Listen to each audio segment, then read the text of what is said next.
Oui, c'est Boudialo, chargé de l'organisation des extemporaires. Aujourd'hui, on était là, devant l'enceinte, pour réclamer nos dus. Ce dû-là, c'était le contentieux des extemporaires qui date de 1979, d'autres 1980 jusqu'à nos jours. Et ces extemporaires ont bavé ici. C'est des pires patriotes qui ont bavé ici et qui demandent leur dû. Et ça fait des années qu'on est en train de courir à ça. On a liquidé ce dossier-là. Le montant a été dégagé. Le montant, ça tourne autour de 1,83 milliard. Ça a été dégagé. Le décompte aussi, on s'est fixé sur 40%. On a tout accepté. Sur combien de temporaires? Sur 860 temporaires, 863 temporaires. Et à notre grande surprise, on avait cru qu'avant les veilles des élections, on va liquider ça. Mais à notre grande surprise, ça n'a pas été lieu. Après la veille de la Tabaski aussi, on attendait à ça, ça n'a pas eu lieu. Mais à notre grande surprise, avant-hier, on est en train de dire qu'on va liquider 3 dossiers. Et on dit niet à ça. Niet. Parce qu'on ne peut pas comprendre que le président a annoncé au mois de décembre de liquider tous les contentieux de la régie des chemins de fer. Tous les contentieux, il a bien dit. Et jusqu'à ce présent, ces contentieux-là, ça traîne. Et qu'est-ce qu'on vous dit comme justification pour... Rien. C'est des interlocuteurs qui sont là, qui font ce qu'ils veulent. Mais le président n'a pas donné ces instructions-là. Ça, c'est sûr. C'est les interlocuteurs qui font ce qu'ils veulent, qui prennent certains dossiers et qui laissent certains dossiers en rade. Et ça ne peut pas continuer dans ce pays-là. À chaque fois, c'est les mêmes trucs. On a accepté le décompte de 40%. On a accepté le décompte de 40%, ça a été signé et tout. Au niveau de l'agence judiciaire. Ça, le montant a été dégagé, mon frère.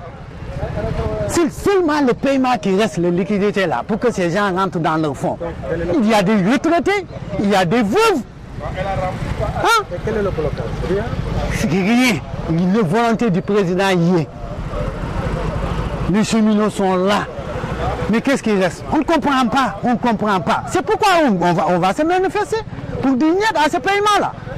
Dire niet, ça c'est sûr, on va marcher. Au niveau de la région de Thiès, on va marcher, ça c'est sûr. Monsieur le Dakar à Kidira.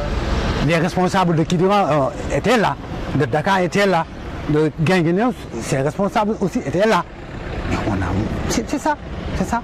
Habib Gaye laa tudd, secrétaire général des extemporaires de la SNCF. fàttali ñu contentieux bi lan la. Contentieux bi mooy ñun extemporaire fii dañ fee nekkoon boo déglu naan extemporaire maanaam dañ fee nekkoon ay depuis des années ay 79 80 mu amoon temps boo xamante ni dañ ñu ko defoon bu ñu waroon à 6 mois juróom benn weer boo ko defee dañ laa war a embauché mais bu ëppee juróom benn weer rek vraiment yoon day dal ci kaw patronat bi nii loolu warul am bi loolu amee nag loolu ñu téye ko nag ñu def ci ay années nag ay 2 ans ñi 3 ans ñi 4 ans ñu dugg sa embauchement door a génn loolu nag réclamation boobu bi ñu koy jàllalee nag mu jaar ba ñu réclamé ko ba ñu jox ñu dëgg ni loolu waru woon a am loolu nag nan ñuy fay loolu moo indi contentieux bi ñu koy fay voilà. Contentieux bi ñu ko jaaree ci président la def joxoon na ordre ni 31 décembre dañ fay contentieux chemin de fer yëpp bi président joxee ordre boobu vraiment ñu autorité fépp nu war a dem nan fa ba ñu commencé liggéey dossier bi ak dossier yu bari bi loolu amee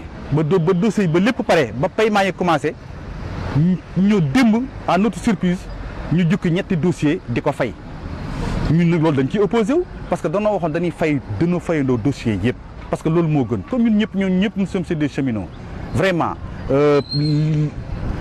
réglé nañ ko pare na nan ñu woo ñu fay ñëpp wala ñu woo ñu waxtaan wala bala ñu def loolu ñu woo ñu waxtaan yooyu ñu xëy rek ñu annoncé ñi nag on va payer demi 3 dossiers loolu tax ñun dañ ciy opposé wu te ndax li ñu waxante woon dañuy fay ñëpp. loolu il y avait combien de dossiers au total? Il y avait beaucoup de dossiers parce que ay 6 à 7 dossiers ah. waaw mais le dossier bi nga xam ne moo ci gën a rëy mooy les dossiers des extemporaires daanaka ñoom ñoo ci gën a sonn ñoo ci gën a dox fépp fu ñu war a dem nañ fa ñoom ñoo jóg fu ne dem ci autorité partout ñoo doon dox à la veille des élections wax dëgg yàlla bi gars yi bëggoon def sax benn marche dañu non élection yi du am dëgg te président joxe nu ordre ñun ni nanu fay contentieux président joxe ordre nan liggéey contentieux fay ko ñun ñuy yëngal déedéet bu fi kenn yëngal dara nan bàyyi ba élection yi jeex parce que loolu moo yoon bu ñu ko defee opposition bi wala dara mën nañ cee sax sukkandiku ne wala li cheminot yaa nga nii maire président te ñun merewuñu président amuñu moom président ndax président amuñu moom benn xarma yàlla bu moo joxe ordre ni nan fay kon looloo tax ñun avant à la veille d' élection gis dégguñu benn bruit ñun ñëpp dañoo toog élection yi jeex tey approche tabaski bi ñu yaakaar ni ñëpp ñu doon yaakaar ne dañ ci fay approche tabaski bi gisuñu dara ñuy muñ fan yi ba démb tey ñun ni tey da am diiru si dañ ciy fay mais loolu nag da jaaxal na nit ñi loolu tax nit ñi woo ñu jóg ñu ne nag fii kenn dafa fayee ñoom ñu jël dana mujj sax déplacé paiement bi yóbbu ko Dakar di ko fayee mais gis nga sànq ba léegi gars yi ñëpp ngi foon soo ba léegi gars yaa ngi ciy toog doon oppose bu ñu fa ñëwoon tey xam naa ni xare mën na fi am te loolu ñaaw na te loolu waru fee am te ñun ñëpp benn nous sommes des cheminots nan fayandoo ñëpp même bu fekkee nag xaalis bi dafa matul ñee nanu muñ ñoom ñu wut luñ ci complété mu mat ñu fayandoo ñëpp je pense que ne loolu moom